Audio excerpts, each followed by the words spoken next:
ਅੱਜ ਅਸੀਂ ਟੌਪਿਕ ਕਰਾਂਗੇ ਡੋਮੇਨ ਤੇ ਰੇਂਜ ਦਾ। ਕੁਛ ਐਗਜ਼ਾਮਪਲਸ ਦੇਖਦੇ ਹਾਂ ਪਹਿਲਾਂ ਡੋਮੇਨ ਤੇ ਰੇਂਜ ਦੀਆਂ। ਐਗਜ਼ਾਮਪਲ ਹੈ find the domain of the function fx is equal to x square plus 3x plus 5 denominator 'ਚ x square minus 5x plus 4। Domain ਵਾਸਤੇ ਅਸੀਂ ਮੇਨ ਦੇਖਣਾ ਹੁੰਦਾ ਹੈ ਕਿ ਜਿਹੜਾ ਇਹ ਵਾਲਾ ਫੰਕਸ਼ਨ ਹੈਗਾ ਇਹ ਕਿਹੜੀ ਵੈਲਿਊਜ਼ ਵਾਸਤੇ ਡਿਫਾਈਨਡ ਹੈਗਾ। ਹੁਣ ਜਿਸ ਤਰ੍ਹਾਂ fx ਸੋਲੂਸ਼ਨ ਦੇ ਵਿੱਚ ਕੀ ਹੈਗਾ fx ਮੈਂ ਪਹਿਲਾਂ ਲਿਖ ਲਿੱਤਾ। ਹੁਣ ਅਸੀਂ ਦੇਖਣਾ ਕਿ ਇਹ ਫੰਕਸ਼ਨ ਕਿਹੜੀ ਵੈਲਿਊਜ਼ ਵਾਸਤੇ ਡਿਫਾਈਨਡ ਹੈ। ਡਿਫਾਈਨਡ ਦਾ ਮਤਲਬ ਹੁੰਦਾ ਕਿ ਇਹਦਾ ਡਿਨੋਮੀਨੇਟਰ ਕਦੇ ਵੀ ਜ਼ੀਰੋ ਨਹੀਂ ਹੋਣਾ ਚਾਹੀਦਾ, ਕਿਉਂਕਿ ਕਿਸੇ ਦੇ ਨੀਚੇ ਨੋਨ ਜ਼ੀਰੋ ਕੁਆਂਟਿਟੀ ਦੇ ਨੀਚੇ ਜ਼ੀਰੋ ਵੈਲਿਊਜ਼ ਆ ਜਾਏ ਤੇ ਉਹਦੀ ਵੈਲਿਊ ਜਿਹੜੀ ਹੈਗੀ ਹੈ ਇਨਫਿਨਿਟੀ ਹੁੰਦੀ, ਨਾਟ ਡਿਫਾਈਨਡ ਹੋ ਜਾਂਦਾ ਹੋਵੇ। ਇਹ ਫੰਕਸ਼ਨ ਡਿਫਾਈਨਡ ਕਦੋਂ ਹੋਏਗਾ? For f to be defined. ਠੀਕ ਹੈ, ਡੋਮੇਨ ਵਾਸਤੇ for f to be defined. ਇਹ ਫੰਕਸ਼ਨ ਡਿਫਾਈਨਡ ਕਦੋਂ ਹੋਏਗਾ? ਜਦੋਂ ਡਿਨੋਮੀਨੇਟਰ ਜ਼ੀਰੋ ਦੇ ਇਕੁਅਲ ਨਹੀਂ ਹੋਏਗਾ। When x square minus 5x plus 4 is not equal to zero. ਇਹਦੇ ਫੈਕਟਰਸ ਬਣਾ ਲਓ ਜੋ ਅਸੀਂ 9th 10th ਵਿੱਚ ਕੀਤੇ ਹੋਏ। ਮਲਟੀਪਲਾਈ ਕਰਕੇ 4 ਚਾਹੀਦਾ, ਪਲੱਸ ਮਾਈਨਸ ਕਰਕੇ 5 ਹੈ, ਤੇ ਦੋ ਫੈਕਟਰ ਬਣੇ ਮਾਈਨਸ 4x ਮਾਈਨਸ x। पहले दोनों चो कॉमन निकाल लेता x, अंदर बचेगा x माइनस 4। अगले दोनों चो कॉमन निकाल लेता -1, अंदर आएगा x minus 4। x minus 4 common निकालता, दूसरी ब्रैकेट से आ जाएगा x माइनस 1। नाल लिखिए ना not equal to zero, not equal to zero, not equal to zero, not equals to zero. ਇਹਦਾ मीनिंग है कि x is not equals to 1 and 4। ਇਹਦਾ मीनिंग है कि यह फंक्शन डिफाइंड ਕਿਹੜੀ वैल्यूज़ वास्ते है। ठीक है, यह फंक्शन सारिया वैल्यूज़ वास्ते डिफाइंड है, सिर्फ x की वैल्यू 1 तो 4 नहीं होनी चाहिए हैगी। When x is not equals to 1 and 4। ਇਹਦਾ मीनिंग ਇਹਦਾ डोमेन की आएगा? df ਦਾ मीनिंग ਹੁੰਦਾ है, शॉर्ट फॉर्म 'ਚ ਅਸੀਂ ਇਸ ਤਰ੍ਹਾਂ ਪਾ ਦਿੰਦੇ ਹਾਂ df ਦਾ ਮਤਲਬ ਹੁੰਦਾ domain of the function f, domain of the function f। ਤੇ ਕੀ ਆਏਗਾ ਡੋਮੇਨ ਇਹਦਾ? Set of R real numbers. R ਦਾ मीनिंग ਹੁੰਦਾ set of R real numbers except 1 and 4। मतलब ਅਸੀਂ ਕਹਿਣ ਦਾ मीनिंग है कि यह फंक्शन सारिया वैल्यूज़ वास्ते डिफाइंड है। मतलब ਇਹਦਾ आंसर कभी भी नॉट डिफाइंड नहीं आएगा, सिर्फ कदों आएगा ਜਦੋਂ x की वैल्यू 1 या 4 होएगी। ਇਹਦਾ मीनिंग ਇਹਦਾ डोमेन की आएगा set of R real number except 1 and 4, except 1 and 4। ਇਹਦੇ ਨਾਲ ही एक अगली एग्जाम्पल है मॉडुलस फंक्शन दी है।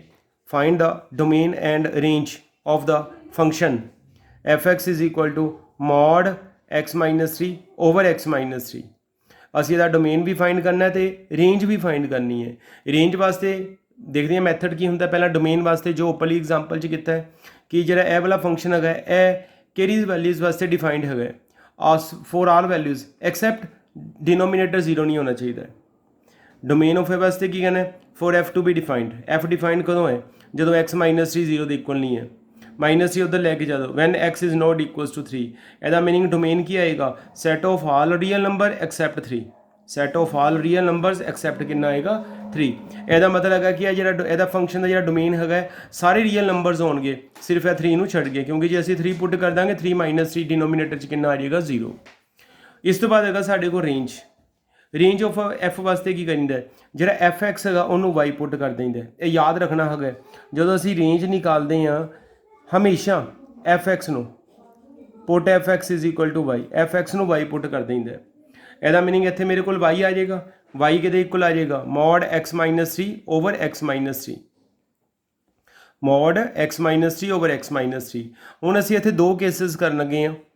Van x minus 3 is greater than 3, ਇੱਥੇ ਪਹਿਲਾਂ ਨਾਲ ਲਿਖ ਦਿਓ x is not equals to 3। ਅੱਛਾ, ਦੋ ਕੇਸਿਸ ਕਰਨ ਲੱਗੇ ਹਾਂ। When x minus 3 is greater than 0। ਜਦੋਂ x ਮਾਈਨਸ 3 ਗ੍ਰੇਟਰ ਦੈਨ 0 ਹੋਏਗਾ ਮੋਡ x ਮਾਈਨਸ 3 ਦੀ ਵੈਲਿਊ ਪਲੱਸ ਵਿੱਚ ਹੋਏਗੀ। ਜਦੋਂ x ਮਾਈਨਸ 3 ਗ੍ਰੇਟਰ ਦੈਨ 0 ਹੋਏਗਾ ਮੋਡ x ਮਾਈਨਸ 3 ਦੀ ਵੈਲਿਊ ਪੋਜ਼ਿਟਿਵ ਹੋਏਗੀ x ਮਾਈਨਸ 3। ਇਹਦਾ ਮਤਲਬ ਹੈਗਾ ਕਿ ਮੇਰੇ ਕੋਲ y ਕਿਹਦੇ ਇਕੁਅਲ ਆਏਗਾ? ਮੋਡ x ਮਾਈਨਸ 3 ਦੀ ਜਗ੍ਹਾ ਮੇਰੇ ਕੋਲ ਵੈਲਿਊ ਆ ਗਈ x ਮਾਈਨਸ 3 ਤੇ ਡਿਨੋਮੀਨੇਟਰ 'ਚ ਆਲਰੇਡੀ x ਮਾਈਨਸ 3 ਆ, ਦੋਨੋਂ ਕੱਟ ਹੋ ਗਏ। ਮੇਰਾ ਆਂਸਰ ਕਿੰਨਾ ਆ ਗਿਆ? 1। ਇਹਦਾ मीनिंग है y ਦੀ ਵੈਲਿਊ 1 ਆ ਗਈ। ਕਦੋਂ ਆਈ? ਜਦੋਂ x minus 3 is greater than 0 ਹੈ। दूसरा मैं केस करना गया वहाँ when x minus 3 is less than 0। When x minus 3 is less than 0 then modulus की वैल्यू कितनी आएगी? Minus x minus 3। मॉडुलस की वैल्यू कितनी आएगी? Minus x minus 3। ਇਹਦਾ मीनिंग है वाली स्टेटमेंट की बन जाएगी मेरे को y is equal to mod x minus 3 दिएगा मेरे को आ जाएगा माइनस x माइनस 3 तो डिनोमीनेटर च x माइनस 3 सेम रहेगा, दोनों कट हो जाएंगे, y का आंसर -1 आएगा। तो x की वैल्यू 3 तो हो नहीं सकती, या तो x माइनस 3 पॉजिटिव होएगा या x माइनस 3 नैगेटिव होएगा। जो x माइनस 3 है पॉजिटिव है उदों y की वैल्यू 1 आई, तो जो x-3 नैगेटिव है उदों y की वैल्यू -1 आई। ਇਹਦਾ मीनिंग रेंज कितनी आ गई मेरे को -1 एंड 1। यह रेंज आएगी -1, 1 करली ब्रैकेट च 1 है, मतलब रेंज दी मेरे को दो वैल्यूज निकली है -1, 1। नेक्स्ट एग्जाम्पल देखो ये, find the domain and range of the function f(x) is equal to square root of x-1। मैं ਇਹਦਾ डोमेन भी निकालना है, रेंज भी निकालना है। डोमेन वास्ते देखिंदा कि यह फंक्शन किहड़ी वैल्यूज़ वास्ते डिफाइंड है। यह डिफाइंड तो सारिया वैल्यूज़ वास्ते है क्योंकि इसका डिनोमीनेटर विच कुछ नहीं है। जो डिफाइंड होएगा फिर असीं देखिंदा स्केयर रूट वाले नंबर के विच कि यह वैल्यूज़ यह जिहड़ा फंक्शन है किहड़ियां वैल्यूज़ वास्ते रियल है। यह फंक्शन किहड़ियां वैल्यूज़ वास्ते रियल है। कोई फंक्शन रियल कदों होएगा जो स्केयर रूट के अंदर वाली वैल्यू जी हैगी हमेशा ग्रेटर दैन इक्वल टू कितनी होनी चाहिए है 0। स्केयर रूट के अंदर वैल्यूज़ हमेशा x- जो भी वैल्यू हैगी हमेशा ग्रेटर दैन इक्वल टू कितनी होनी चाहिए 0। ਇਹਦਾ मीनिंग असीं लिखांगे for f to be real x-1 is greater than equals to 0। -1 उधर लैके जावांगे x ग्रेटर दैन और इक्वल्स टू 1। x की वैल्यू 1 या 1 तो ग्रेटर होनी चाहिए। ਇਹਦਾ मीनिंग ਇਹਦਾ डोमेन की आएगा 1 तो लैके इनफिनिटी तक। x greater than equals to 1 का मतलब है कि x की वैल्यू या 1 होएगी या 1 तो ग्रेटर होएगी। तो 1 तो ग्रेटर कितों तक हो सकती है? इनफिनिटी तक। इनफिनिटी हमेशा ओपन इंटरवल च पाइंदा है इस ब्रैकेट के विच, क्योंकि ये इक्वालिटी साइन है इसलिए 1 नूं असीं क्लोज इंटरवल के विच पावांगे। ये तो असीं निकालिया डोमेन। रेंज वास्ते की करीदा है? रेंज वास्ते मैं क्या कि f(x) नूं y पुट कर देंगे। Put f(x) is equal to y। Therefore y इत्थे मेरे को y आ जाएगा। y किहदे इक्वल आ जाएगा? Square root of x-1। Square root of x-1। हुण ध्यान नाल देखो x जिहड़ा है ग्रेटर दैन इक्वल्स टू 1 है। कहने का मीनिंग है कि x की वैल्यू 1 या 1 तो वड्डी होएगी। जे मैं इत्थे x की वैल्यू घट तो घट 1 लगावां तो y की वैल्यू 0 आती पई। जे मैं x की वैल्यू होर लगा दा 1 तो वड्डी 2 3 4 तो y का आंसर भी जिहड़ा 0 तो वधी जाएगा। जे मैं x की वैल्यू घट तो घट x की वैल्यू की हो सकती है 1। x ग्रेटर दैन और इक्वल्स टू 1 का मतलब है कि x की सब तो मिनीमम वैल्यू 1 है। जो x की सब तो घट वैल्यू इत्थे 1 लगावांगा y का आंसर 0 आएगा। पर जे x की वैल्यू 1 तो वड्डी लावांगा y का आंसर 0 तो वधी जाएगा। ਇਹਦਾ मतलब असीं कहांगे because x is greater than equals to 1। ਇਹਦਾ मतलब हो गया कि y की होएगा ग्रेटर दैन इक्वल्स टू कितना होएगा 0। y की वैल्यू 0 या 0 तो वड्डी होएगी। ਇਹਦਾ मीनिंग यदि रेंज की आएगी मेरे को, रेंज आएगी 0 तो लैके इनफिनिटी तक। इनफिनिटी नाल हमेशा ओपन इंटरवल पाना है। इत्थे क्लोज इंटरवल पाया, ये नहीं पाना, ओपन इंटरवल पाना हो गया। ग्रेटर दैन और इक्वल्स टू 0 है, इक्वालिटी का साइन है 0 के नाल क्लोज इंटरवल आएगा, पर इनफिनिटी नाल हमेशा ओपन इंटरवल ही आता होगा। एक होर एग्जाम्पल देखो नेक्स्ट नाल ही है। Find the domain and range of the function f(x) is equal to 1/√x-5। 1/√x-5 यह भी डिनोमीनेटर भी आ गया सम। तो फंक्शन डिफाइंड कदों होएगा? जो x-5 0 तो वड्डा होना चाहिए होगा। 0 भी नहीं होना चाहिए तो माइनस च भी नहीं होना चाहिए, क्योंकि जो स्केयर रूट के अंदर माइनस आ जाए तो वह कॉम्पलैक्स नंबर हो जाता है। असीं लिखांगे for f to be real या डिफाइंड कह लो जो x-5 है वह ग्रेटर दैन 0 होना चाहिए। इक्वल टू क्यों नहीं लेंदे पे? क्योंकि जो x की वैल्यू 5 आ गई 5 - 5 0 हो जाएगा तो something over 0 infinite not defined होंगे। तो x-5 0 तो छोटा क्यों नहीं हो सकता? क्योंकि जो स्केयर रूट के अंदर नैगेटिव वैल्यूज आ जाए, 0 तो छोटी वैल्यू आ जाए तो नैगेटिव वैल्यू होंगी है। नैगेटिव वैल्यू आ जाए स्केयर रूट के अंदर तो कॉम्पलैक्स नंबर हो जाती है। असीं कहांगे for f to be defined x-5 is greater than 0। -5 ਨੂੰ उधर लैके जावांगे प्लस का 5 होएगा। That is x greater then कितना आएगा 5। x ग्रेटर दैन कितना आएगा 5। ਇਹਦਾ मीनिंग ਇਹਦਾ डोमेन की आएगा 5 तो लैके ग्रेटर दैन 5 है, 5 तो लैके इनफिनिटी तक, 5 तो लैके कित तक आएगा इनफिनिटी तक। ये तो मेरे को निकला है डोमेन। रेंज वास्ते की करीदा है? मैं पहला भी किया रेंज वास्ते जो f(x) है उन्होंने y पुट कर देंगे। Put f(x) is equal to y। Put f(x) is equal to y। ਇਹਦਾ मीनिंग मेरे को स्टेटमेंट की बन जाएगी? इतने y आ जाएगा, y किधे इक्वल आ जाएगा मेरे को 1/√x-5। y किधे इक्वल आ जाएगा 1/√x-5। अगे है clearly y is greater than 0। सीधे है y की वैल्यू हमेशा 0 नालों वड्डी ही आएगी। ठीक है, स्केयरिंग कर दो बोथ साइड्स। वाई स्केयर किहदे इक्वल आ जाएगा 1/x-5 दे। वाई स्केयर किहदे इक्वल आएगा 1/x-5 दे। दोनों साइड ते रेसिप्रोकल कर दो। वाई स्केयर का रेसिप्रोकल करोगे 1/y स्केयर आएगा, तो 1/x-5 का रेसिप्रोकल करोगे तो x-5 हो जाएगा। -5 नूं उधर लैके चल जाना +5 हो जाएगा। बट हुण सानूं पता है x जिहड़ा हैगा ग्रेटर दैन 5 है, x की वैल्यू 5 तो वड्डी है। जे x ग्रेटर दैन 5 है तो x की वैल्यू मैं निकाली ऊपर 5 + 1/y स्केयर।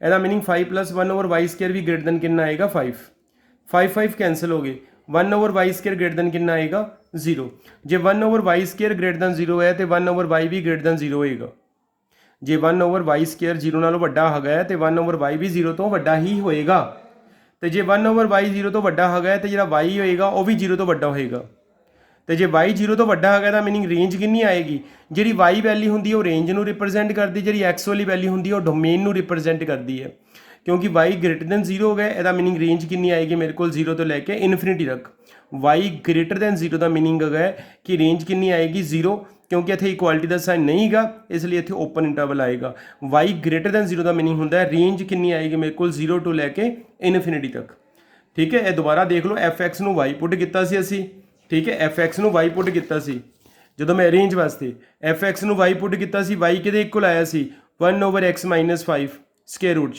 क्योंकि जो एक्स है 5 तो ग्रेटर है जो भी इतने एक्स की वैल्यू असी 5 तो ग्रेटर पुट करांगे यदि वैल्यू वाई की वैल्यू जो वाई है वाई की वैल्यू हमेशा 0 तो वड्डी आएगी ठीक है वाई की वैल्यू कभी भी 0 नहीं आ सकती 0 तो वड्डी आएगी तो असी इतने लिखते पे सीधा ही clearly y is greater than 0 फिर स्केयरिंग कर दिता स्केयर रूट कैंसिल हो जाएगा y square is equal to 1 over x minus 5 इस तो बाद रेसीप्रोकल करता वाई स्केयर का रेसीप्रोकल 1 ओवर वाई स्केयर तो यदा रेसीप्रोकल एक्स माइनस 5 उधर लैके गए प्लस 5 क्योंकि जो एक्स है ग्रेटर देन 5 है तो एक्स की वैल्यू है लगाती 5 प्लस 1 ओवर वाई स्केयर की जगह एक्स की ग्रेटर देन 5 कैंसिल हो गए 1 over y square is greater than 0 जे 1 over y square greater than 0 है तो 1 ओवर वाई भी ग्रेटर देन 0 होएगा तो जे 1 ओवर वाई ग्रेटर देन 0 है तो वाई भी ग्रेटर देन 0 होएगा यदा मीनिंग रेंज कितनी आएगी 0 तो लैके इनफिनिटी तक। नैक्सट मेरे को एक बहुत ही इंपॉर्टेंट एग्जाम्पल हैगी है find the domain and range of the function f x is equal to square root of 16 minus x square root of 16 minus x square यदा मैं डोमेन भी निकालना तो रेंज भी निकालनी है। सब तो पहला डोमेन वास्ते की कहना है कि जी स्केयर रूट के अंदर वाली वैल्यू है सारी की सारी यह हमेशा ग्रेटर दैन और इक्वल्स टू 0 होनी चाहिए है क्योंकि 0 तो छोटी नहीं हो सकती है 16 माइनस एक्स स्केयर क्योंकि जो स्केयर रूट के अंदर कोई वैल्यू नैगेटिव आ जाए लैस दैन 0 आ जाए तो वह कॉम्पलैक्स नंबर हो जाती है। असी लिखांगे डोमेन ऑफ एफ वास्ते for F to be real लिख लो या डिफाइन लिख लो for F to be real वास्ते की कंडीशन हैगी है कि स्केयर रूट के जी अंदर वाली वैल्यूज़ है वो हमेशा 0 या 0 तो ग्रेटर होनी चाहिए 16 minus x square greater than और equals to 0 minus x square उधर लैके जावांगे प्लस द एक्स स्केयर हो जाएगा 16 इज ग्रेटर दैन और equals to x square sign terms में जे मैं चेंजेस करदा एक्स स्केयर इधर 16 उधर तो जरा ग्रेटर दैन का साइन है वो चेंज हो जाएगा और लैस दैन की फॉर्म चेंज हो जाएगा जे 16 greater than equal to x square है तो असी उल्टा लिखांगे तो कि लिखांगे एक्स स्केयर लैस दैन और equals to 16 x square x के उपर स्केयर है एक्स स्केयर असी मॉड ऑफ एक्स स्केयर भी लिख सकते हैं ये याद रखना है देखो स्केयर क्वांटिटी हमेशा पॉजिटिव होंगी है तो मॉड पता ही है पॉजिटिव होंगे एक्स स्केयर असी मॉड ऑफ एक्स स्केयर लिख सकते हैं पर जे तुहानूं कोई कहे कि एक्स क्यूब नूं तुसीं मॉड ऑफ एक्स क्यूब लिखो तो वह रॉन्ग है यह नहीं लिख सकते असी ये गलत है ठीक है क्योंकि एक्स क्यूब क्वांटिटी नैगेटिव भी हो सकती हैगी है पर मॉड एक्स क्यूब पॉजिटिव होएगा एक्स स्केयर नूं असी मॉड ऑफ एक्स स्केयर लिख सकते हैं तो लिखना है फॉर्मूला अप्लाई करना है वो वास्ते मैं लिखता पाया 16 नूं मैं 4 का स्केयर लिख सकता वा स्केयर कैंसिल हो गए मेरे को आया कितना मेरे को इत्थों रिजल्ट आ जाएगा कि जरा मॉड ऑफ एक्स है वो लैस दैन इक्वल्स टू कितना आएगा 4 लैस दैन इक्वल्स टू 4 हुण मैं एक फॉर्मूला लिखन लग्या मैं ध्यान नाल देख लेना यह फॉर्मूला है फॉर्मूला मेरा है mod of x less than और इक्वल्स टू एल तो फॉर्मूला होंदा है माइनस एल लैस दैन और equals to x less than equals to L यह फॉर्मूला होंदा है तो ये मैं ये लगाया mod of x less than equals to L मेरा 4 है फॉर्मूला आएगा minus L less than equals to x less than equals to L दिएगा 4 ਇਹਦਾ मतलब एक्स की वैल्यू -4 तो लैके 4 तक जिन्नी भी सारिया वैल्यूज़ असी एक्स की लै सकते हैं ਇਹਦਾ मीनिंग ਇਹਦਾ डोमेन की आएगा -4 तो लैके 4 तक क्लोज्ड इंटरवल -4 तो लैके 4 तक की आएगा क्लोज्ड इंटरवल ये मेरे को निकलेगा डोमेन। हुण मैं निकालना रेंज वास्ते मैं तुहानूं पहलां ही कहा कि एफ एक्स नूं की पुट कर देंदा वाई इत्थे एफ एक्स दी जगह मेरे को वाई आ जाएगा ਇਹਦਾ मीनिंग मेरे को वाई के इक्वल आ जाएगा 16 minus x square under root तो नाल ही मैं कह देना कि वाई हमेशा ग्रेटर दैन इक्वल्स टू 0 होएगा। उसका कारण है क्योंकि एक्स की वैल्यू -4 तो लैके 4 ਦੇ ਵਿੱਚ ਹੀ ਰਹਿਣੀ ਹੈ। ਤੁਸੀਂ ਇੱਥੇ एक्स की वैल्यू ਜਿਹੜੀ ਮਰਜ਼ੀ ਪੁੱਟ ਕਰ ਦਿਓ -4 ਤੋਂ ਲੈ ਕੇ 4 ਦੇ ਵਿਚਕਾਰ। y ਦਾ ਆਨਸਰ ਹਮੇਸ਼ਾ 0 ਜਾਂ 0 ਤੋਂ ਵੱਡਾ ਹੀ ਆਏਗਾ, ਗ੍ਰੇਟਰ ਦੈਨ ਔਰ ਇਕੁਅਲਸ ਟੂ ਕਿੰਨਾ ਆਏਗਾ 0। दोनों साइड ਤੇ ਸਕੁਏਅਰਿੰਗ ਕਰ ਦਿਓ, वाई स्केयर के इक्वल आ जाएगा 16 माइनस एक्स स्केयर दे। माइनस एक्स स्केयर ਨੂੰ ਲੈਫਟ ਵੱਲ ਲਿਆਉਣਾ, वाई स्केयर ਨੂੰ ਉੱਧਰ ਲੈ ਜਾਣਾ ਹੈਗਾ। एक्स स्केयर के इक्वल आ जाएगा 16 माइनस वाई स्केयर दे। Now because x square is always greater than equal to 0, क्योंकि स्केयर क्वांटिटी हमेशा पॉजिटिव होती है या 0 हो सकती है। X square is always greater than और इक्वल्स टू 0। इत्थे एक्स स्केयर की वैल्यू पुट कर दो जी निकाली हुई है, 16 minus y square is always greater than equals to 0। Minus y square उधर लैके चल जाओ, प्लस द वाई स्केयर हो जाएगा। 16 is greater than equals to y square. Changes कर दो टर्म्स ਨੂੰ तो इनक्वालिटी का साइन चेंज हो जाएगा। वाई स्केयर इधर 16 उधर, y square is less than equals to कितना आ जाएगा 16। वाई स्केयर ਨੂੰ ਅਸੀਂ ਜਿਸ ਤਰ੍ਹਾਂ ਪਹਿਲਾਂ ਲਿਖਿਆ x ਨੂੰ ਮੋਡ ਆਫ ਵਾਈ ਸਕੇਅਰ ਲਿਖ ਸਕਦੇ ਹਾਂ, ਤੇ 16 ਨੂੰ ਅਸੀਂ 4 ਦਾ ਸਕੇਅਰ ਕੱਟ ਕਰ ਦੋ, mod of y less than equals to 4 ਆ ਗਿਆ। ਇਹਦੇ 'ਚ ਵੀ ਸੇਮ ਹੋਈ ਫਾਰਮੂਲਾ ਲਗਾ ਦੇਣਾ ਇਹ ਵਾਲਾ, mod of x less than equals to l minus L less than equals to x less than equals to l, -4 less than equals to y less than equals to 4। ਇਹਦਾ ਮਤਲਬ ਹੈ ਕਿ ਜਿਹੜੀ ਮੇਰੀ ਵੈਲਿਊ ਹੈਗੀ y ਦੀ ਉਹ -4 ਤੋਂ ਲੈ ਕੇ 4 ਦੇ ਵਿਚਕਾਰ ਸਾਰੀ ਹੋਏਗੀ। ਪਰ ਧਿਆਨ ਨਾਲ ਦੇਖੋ ਇੱਥੇ ਮੈਂ ਉੱਪਰ ਕੀ ਕਹਿੰਦਾ ਪਿਆ, ਇੱਥੇ ਮੈਂ ਉੱਪਰ ਕਹਿੰਦਾ ਪਿਆ ਕਿ ਜਿਹੜਾ y ਹੈਗਾ ਹਮੇਸ਼ਾ 0 ਜਾਂ 0 ਤੋਂ ਵੱਡਾ ਹੋਏਗਾ, ਤੇ ਇੱਥੇ ਮੈਂ y ਕਹਿੰਦਾ ਪਿਆ ਕਿ ਮੇਰੀ ਵੈਲਿਊ -4 ਤੇ 4 ਦੇ ਵਿਚਕਾਰ ਹੋਏਗੀ, ਤੇ ਅਸੀਂ ਉਹ ਵਾਲੀ ਵੈਲਿਊ ਲੈਣੀ ਜਿਹੜੀ ਦੋਨਾਂ 'ਚ ਕਾਮਨ ਹੋਏਗੀ। ਇਹਦਾ ਮਤਲਬ y ਦੀ ਵੈਲਿਊ 0 ਤੋਂ ਲੈ ਕੇ ਕਿੱਥੇ ਤੱਕ ਹੋਏਗੀ 4 ਤੱਕ। ਅਸੀਂ ਲਿਖਾਂਗੇ but y is greater than equal to 0। ਇਹਦਾ ਮੀਨਿੰਗ ਹੈ ਜਿਹੜੀਆਂ ਨੈਗੇਟਿਵ ਵੈਲਿਊਜ਼ ਹੋਏਗੀ -4 ਤੋਂ ਲੈ ਕੇ 0 ਤੱਕ ਉਹ ਸਾਰੀਆਂ ਨਿਗਲੈਕਟ ਕਰ ਦਾਂਗੇ। -4 ਤੋਂ ਲੈ ਕੇ -1 ਤੱਕ, ਇਹਦਾ ਮੀਨਿੰਗ ਹੈ ਇਹ ਦੋਨਾਂ ਨੂੰ ਕੰਬਾਈਨ ਕਰਕੇ ਅਸੀਂ ਲਿਖ ਸਕਦੇ ਹਾਂ ਕਿ y ਦੀ ਵੈਲਿਊ 0 ਤੋਂ ਲੈ ਕੇ 4 ਦੇ ਵਿਚਕਾਰ ਲਾਈ ਕਰੇਗੀ।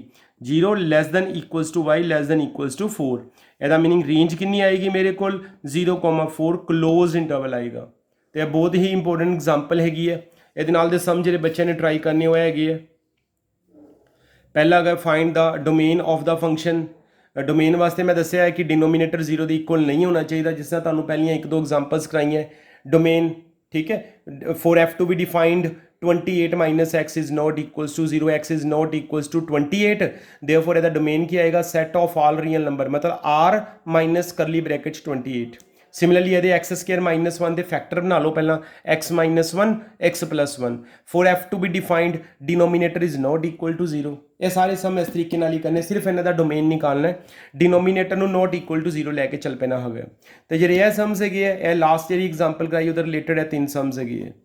तो एक है तुहानू मोड वाला पहला सम कराया ਜਿਹਦੇ 'ਚ 2 केसिस ਲੈਣੇ ਆ। ਇੱਕ ਵਾਰੀ x -4 ਨੂੰ ਗ੍ਰੇਟਰ ਦੈਨ 0 ਲੈ ਕੇ ਚੱਲਾਂਗੇ, ਇੱਕ ਵਾਰੀ x -4 ਨੂੰ ਲੈਸ ਦੈਨ 0 ਲੈ ਕੇ ਚੱਲਾਂਗੇ। ਇੱਕ ਦਾ ਆਨਸਰ -1 ਆਏਗਾ, ਇੱਕ ਦਾ ਆਨਸਰ +1 ਆਏਗਾ। ਤੇ ਲਾਸਟ ਐਗਜ਼ਾਮਪਲ ਦੇ ਰਿਲੇਟਡ ਹੈ ਜਿਹੜੇ सम्स ਕੀਤੇ, ਜਿਹਦੇ ਨਾਲ ਇਹ ਫਾਰਮੂਲਾ ਵੀ ਬਸ ਨੋਟ ਕਰ ਲੈਣਾ ਨਾਲ ਕਿ mod of x less than equals to l ਹੋਵੇ ਤੇ ਕੀ ਫਾਰਮੂਲਾ ਹੁੰਦਾ ਹੈ -l less than equals to x less than equals to l। ਇਹ ਵੀ ਫਾਰਮੂਲਾ ਨਾਲ ਕਾਪੀਆਂ ਤੇ ਨੋਟ ਕਰ ਲੈਣਾ, ਕਿਉਂਕਿ ਇਹ ਦੋਨੋਂ सम्स ਦੇ ਵਿੱਚ ਇਹ ਅਪਲਾਈ ਹੋਣਾ ਹੈਗਾ। ਜਿਹੜੀ ਲਾਸਟ ਅਸੀਂ ਐਗਜ਼ਾਮਪਲ ਕੀਤੀ ਇਹ ਟਰਾਈ ਕਰ ਲੈਣੇ ਹੈਗੀ ਹੈ। ਇਸ ਤੋਂ ਬਾਅਦ ਸਾਡਾ ਹੁਣ ਰਿਲੇਸ਼ਨ ਐਂਡ ਫੰਕਸ਼ਨ ਚੈਪਟਰ ਜਿਹੜਾ ਹੈਗਾ ਉਹ ਖਤਮ ਹੋ ਗਿਆ। ਨੈਕਸਟ ਟਾਈਮ ਨਵਾਂ ਅਸੀਂ ਚੈਪਟਰ ਸ਼ੁਰੂ ਕਰਾਂਗੇ।